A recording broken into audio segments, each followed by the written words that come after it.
long live long live Binay Khalkatari Zindabad! Zindabad, Zindabad! Binay Khalkatari Zindabad! Zindabad, Zindabad! Binay Khalkatari long live! Long live, long live! Binay Khalkatari Zoye! Raizor Zoy!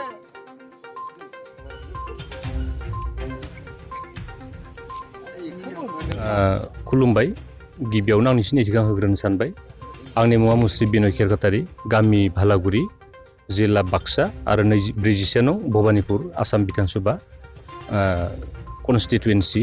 बिनिफ्राय उदां बिजान्थि महरै आङो बे बाराव बिसायख'थि गेलेनो नागिरदों आरो थिग बिब्दियैनो आङो एबारनि आसाम बिधान सभा बिसायख'थियाव रायजोनि हेफाजाब आरो मदद लानानै गोबां भट लानानै देरहासारगोनखौ आसा खालामदों मानो होननानै बुङोब्ला एबारनि आसाम बिधान सभानि बिसायख'थियाव जोंनि ओनसोलनि समस्तिनि रायजो राजा बिथांमोना ओरैबायदि मोनसे खोथा बुंदों जे एबार जोङो दोलोखौ नायनाय जानाय नङा एबार दोलोखौ नायाबासिनो बिजाथिखौ नायनानै भट होनाय जागोन आरो भट होनानै बै मोजां माने उपयुक्त बिजाथिनि गेजेरजों ओनसोलनि जौगानाय आरो ओनसोलनि थांना थानायनि थाखाय रायजोआ मोजां सासे बिजाथिनि गोनांथि दङ आरो बिदियैनो उपयुक्त सासे बिजाथिनो भट होनानै देरहासार खालामगोन होननानै गोबां खोथा बुंगासिनो दङ आरो बिब्दि लेखायैनो दिनै 47 नं भबानिपुर समस्तिनिफ्राय आं बिजाथि महरै नोंथाङा रायजोफोरनि सिगाङाव मा होननानै भट होदों मा खामानि मावगोन रायजोफोरनि सिगाङाव नै बेखौनो बुंगोन मानो होननानै बुङोबा 47 नं भबानिपुर एलएसियाव गोबां खेब मन्त्रि एमएलए जानानै थांबाय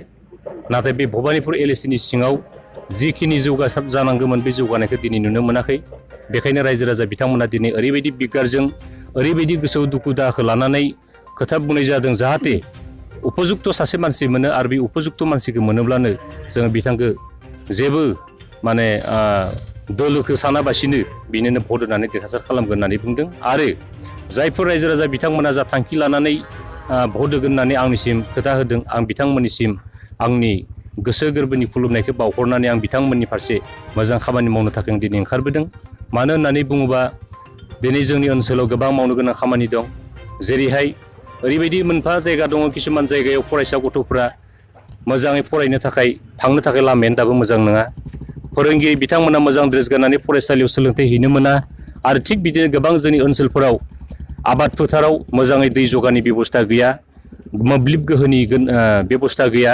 आरो थिग बिदिनो लोंनाय दैनिबो बेबस्था गैया दा बेखायनो बेफोर गासैखौबो मावफुंनानै ओनसोलाव सोलायनाय लाबोगोन होननानै आंहा थांखि दङ सोलायनाय लाबोनायनि मिजिं दङ आरो बे मिजिंखौ लानानैनो दिनै आसाम बिधान सभानि बिसायख'थियाव आङो बादायलायनो ओंखारदों आरो आं आसा खालामो रायजोफोरनि हेफाजाब आरो मददजों बयनिख्रुइबो बांसिन भट मोननानै आं देरहासार जानो हागोन नाथाय जों नुनो मोनदों आसामाव बिजेपि आरो इउपिपिएलजों गोब्राब नारा नाथा जुजिनानै गेलेनायखौ जों नुनो मोनदों आरो महाजोतावबो बेफोरबायदिनो कंग्रेस आरो बिपिएफ नारा नाथा जुजिनायखौ जों नुनो मोनदों 47 नं भबानिपुर समस्तियाव नाथाय नोंथाङा बिथांजों जुजिनायाव माबायदि गोब्राब जागोन बा सहज जागोन मा फोरमायगोन नोंथाङा ना बाथ्राया जाहैबाय बिदि नङा आं दहायनो बुंखादों जे दोलोनि बाथ्रा गैया बिथांमोना हयथ' गोबां गावबा गावनि राजखान्थि आफादाव गोबां थांखिखौ लानानै बिथांमोना बाथ्रा बुंदों बिथांमोना दिनै गोहो सेलायलायनायनि बाथ्राखौ बुंदों दिनै बिदिनो गोबां दोलोफ्रा जेनेबा महाजोतनि खोथाखौ आं बुंबाय आरो थिग बिदिनो बिजेपि एजिपि बा बिदिनो मा होनना बुंबाय बिजेपि एजिपि इउपिपिएल थिग बेफोरबायदि बिथांमोना खौसे जानानै दिनै इलेक्सन गेलेदों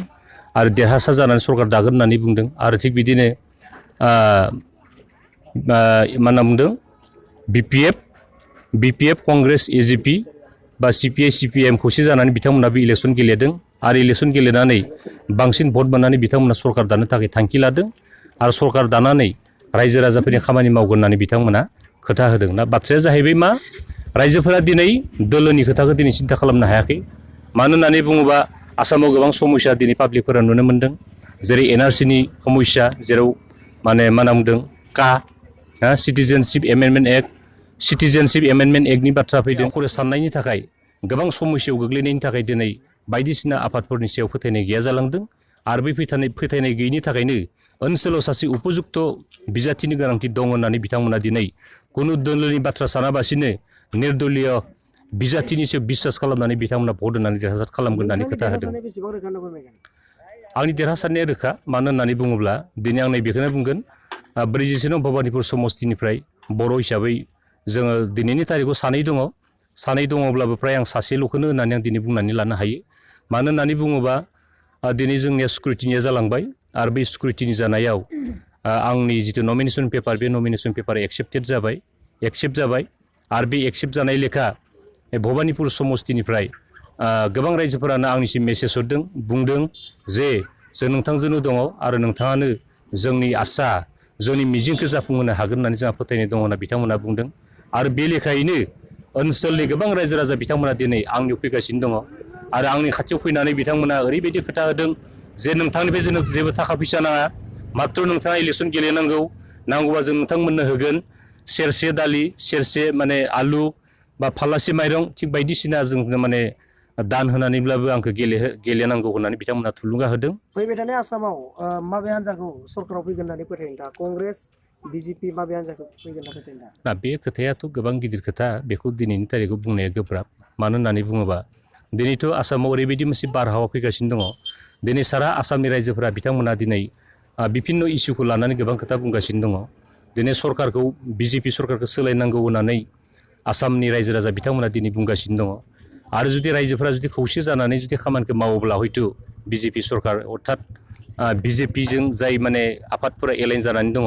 बिथांमोननि सरकारा हयथ' फैयाबो जानो हागौ आरो हयथ'बा बिथांमोना जुदि रायजोनि खोथाखौ जुदि हसायैनो जुदि मावफुंमारनो हागोन होननानै फोथायनायखौ लानो हादोंब्लाथाय हयथ' बिथांमोननियाबो फैनो हागौ आरोखि दा बेखायनो आं दिनैनि तारिखआव सोरनि गभर्नमेन्टआ फैथारगोन बेखौ रोखा बुंनो हानाय नङा एबा बुंनो सानाखै